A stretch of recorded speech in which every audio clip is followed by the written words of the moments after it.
Congratulations, Tigist, congratulations, Tigist biyya akka galte argitanii tumdi qaxxettee biyya baashee akka isheen galtee oo maal gootare jalqabarra waan isheen mul'iste jaarsa ishii faana zana itti jaarsa ishii agarsiistee jirte jechuudha. Nagaa waaqayyo hunduma keessanii faa baay'eetu qabamnu durdurtuu akkam jirtu. Nagaa keessanii ani baay'ee nagaa galata waaqaa ta'u baga jiraatanii oduuf sardamaan jiraachuu harka koo akkam godhu argina.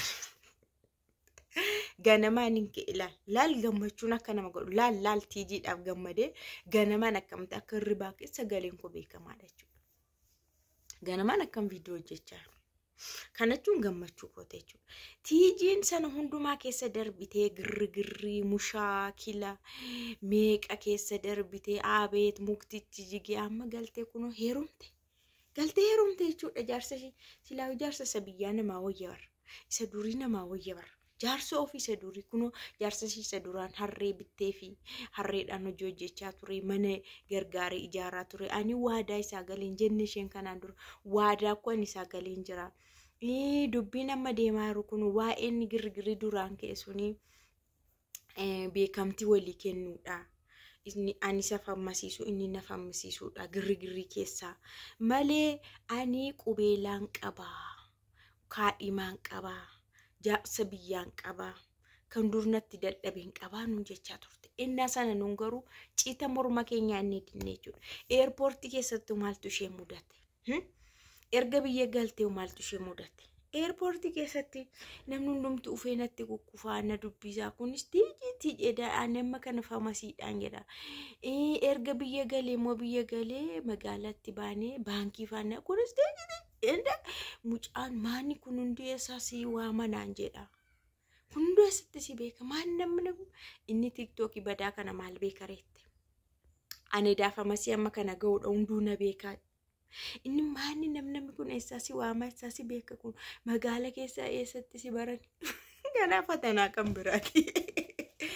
Nani inni maal beekaan jedhanii beekamtiin qabaanii miidiyaa irratti minaamin jedhanii inni hin beeku.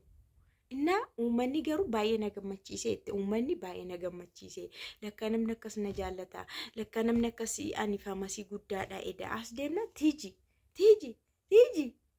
inni dubbisu hundumtuu na dubbisaa inna kana hunda keessa darbitee garuu kunoo biyya ishiitti galtee heerumuu ishii baay'ee tokko namatti tolaa jechuudha. Jalqaba shamarran keenya silaayyuu gara biyyaa kan dhufan hojiin inni guddaan maa inni heerumuudha. Hojiin inni guddaan heerumaa dhugaasin hin jedhamu. Hojiin inni guddaan heerumuudha. Amma tiijiin yeroon akkasiin hin jedhamu kanaan dura waan isin gorse tokko yaadadhe. Isiniyyuu yaadattu. Yaa Tigistii galtee immideetti yoo heerumte iyyuu isheen biyyaan teessu. Isheen biyya hin teessu. Hojiin ishee as jira. Waraqaan ishee maallaqa amma sanatti baastee hojjetatte as jira. Hin beektu birrii meeqa akka baasanii hojjetatamu waraqaan biyya sanaa jechuudha. Kanaaf iyyuu isheen amma yoo biyyatti galtee immideet heerumte iyyuu hin dhufti. Deebitee dhuftee illee piroosas gootee yookaan isa fudhattee jechuudha. Piroosas gootee amma akka yaada kootti isheen amma hin dubbanne garuu akka yaada kootti erga ofii ishee hojii asii hojjetetee Dubaayitti deebitee piroosas gootee jaarsa ishee fidatte akkuma nama tokko. Akkuma nama jaarsa ishee faana hojjettee jechuudha. Garuu tiiji gudii kee teela jaarsa kee Dubaay finnaa sirkaa fudhatu. Jaarsi kee jaarsa keenya siin jedhanii immoo mataa akka si zoore sanuu bareedaadha moo jaarsi kee. Jaarsi kee sanuu bareedaadha funyaan qaba. Si jalaa fudhatu. Qallaali si jalaan fudhatu kan itti dhamaatetti dadhabdee birrii kamma sana kan dhiiraa kaffaluun baay'eedhamni dhiiraa birrii amma sana kaffaltee fiddee immoo si jalaa fudhatu taanaan waa bitadhu. Inni isin nama irsa isuun hin barbaachisu hin jedhaan. Inna shamarran keenya isinis nagaadhaan galaa jaarsa keessatti nagaan galaa isiniin jedha. Dhugaa dubbachuuf immoo shamarran keenya akkanatti waan ija qabu fa'aa hojjechuun gaariidha. Amma Tigistii biyya keessa mana illee erga ijaaradhe tureera jetti. Mana erga naa ijaaramee tureera. Manni naa ijaarameera.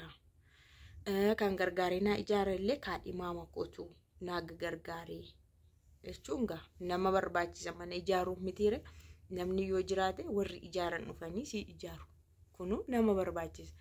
isheen egaa ergi mana Itoophiyaa keessaa mana qabaatte Itoophiyaatti immoo galuu fedhiin qabdu biyyuma sana teessee hojii hojjetachuu barbaadde amma isheen baay'ee hojii bareedaarra jirti barama annachuma guddachuu dandeessi biraanchiillee Itoophiyaatti banachuu dandeessi gara fuula dura achi ofiishii meeshaa fiddee asitti nama biraaf illee fiduu dandeessi saachillee teessee hojjetachuu dandeessi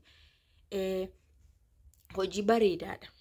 Kallattii waan Itoophiyaatti galuurra yoo namaa danda'ame baay'een keessanuu isinii danda'ama taana waan akkasii madaamii faana walii galtu taanaan bakka waan karuma wayii isinii mijata taanaan hojii hojjechuun bareedaadha waraqata hojjechiifatanii biyyuma sana keessatti suuqii banuu yoo baatte Dubaay kan deddeebi'anii hojii hojjechuun bareedaa deddeebi'anii meeshaa fiduu asitti as rakkabu ofiis bananii asitti hojjechiisuu baay'ee tokko hojii bareedaadha jechuudha. Waan ittiin lafaa ol ka'an maallaqa ka'umsaa qabaannaan yeroo baay'ee nama fedhii akkanaa qabaate ganaa waraqaa hojjechiisuu viizaa hojjechiisuu achiyoo birrii isaa fida mana kireessee kan suuqii kireessee sirreessee meeshaa maaliin fida birrii baay'ee nama gaafata miiliyoonaa ol jechuudha maaliif suuqii sana sirreessitaa maalee waraqaa hojjechiifataa viizaan jira maal achi deddeemuu jammarta.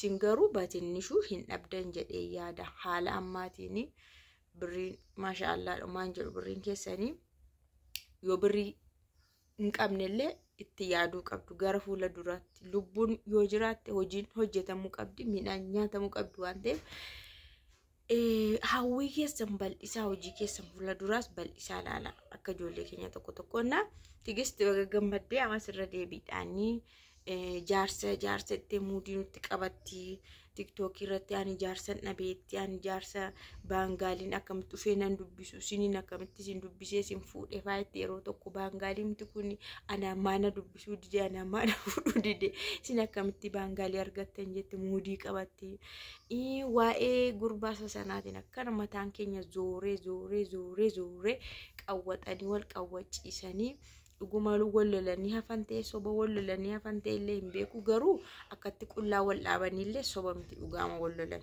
inde qullaa wal dhaaban bar arrabaan soba natti hin fakkaatu yaa fiqiriinis jiraachuu danda'a namni waliin fammasiisadee hiriyaa walii taanallee jedhee waan tokko fiqiriin nama keessallee galuu hin dandeessi boodammoo hafuus hin dandeessi jechuudha. Amma garuu riyaalitiin isaa ni dhugaasaa kunoo kanadha waan ta'eef baga gammaddee bagarra aantee waan meeqa keessa hin madarbama shamarran keenya isinis jabaadha waan tokko yoo harkaan qabattan malee immoo hin heeruminaa sinitti meeran waan tokko harkaan qabattan malee akkas jettanii hin heeruminaa waan sinitti madhuma kanarratti mucayyoon asii suuqii qabdii waan dumaa qabdii suuqii guddaa banattee jirti jechuudha biyyuma arabaatii dhuftee hojii sirriitti ni hojjetti booda nama tokko faana wal barte nama tokko faana yeroo wal bartu sin fuudhaadha gaa'ela dhaabbannaadhaan maal jedha namichi kun meeshaa suuqii ishee hundumaa hin gurgursiise waan isin dhibu jechuudha waggaa 3 duradha. Waggaa 3 dura meeshaa suuqii guutuu sana hundumaa gara bakka meeshaan na gurgurtu gadi buustee miti kisaaraadhaan gurgurtu birrii 80,000 hunda meeshaa gurgursiise maaliif jennaan qilleensa irratti hojjenna qilleensa irratti jechuun akka ammuma dhaqnee markaatoodhaaf inneetu as rakkamna suuqii keessan taa'inati finnee kennine akkanatti malee suuqii keessan taa'inii kun bu'aayyuu siin qabu yeroo ta'e namatti fiddee qilleensa irratti hojjechuu si wayyadee akkanatti ishee ulee suuqii namaa keessaa suuqii ishee keessa meeshaa 80,000tti gurguranii mana deebisanii bahanii mana isaanii kireeffatanii jiraachuu jalqaban hin ulfoofte yeroo ulfooftuu itoo isheen hiddayin namichi kun dhiisee deeme wallolanii jechuudha itoo isheen hiddayin jala geesse mucaan kun amma maal kee jirtire kassarte birriin sun illee dhume suuqiin ishii dhume qabeenyi ishii dhume dhugaa waaqa namichi dhiisee deeme baay'ee rakkatteena mana eessuma ishiitti galte laal osoo suuqii ishii sun jiraate haa deemu suuqii ishii hojjetatta hin jiraatti turte dhugaa hojii qabdi waan ta'eef na siniif garuu dursa hojiitu bu'aa sinii qaba.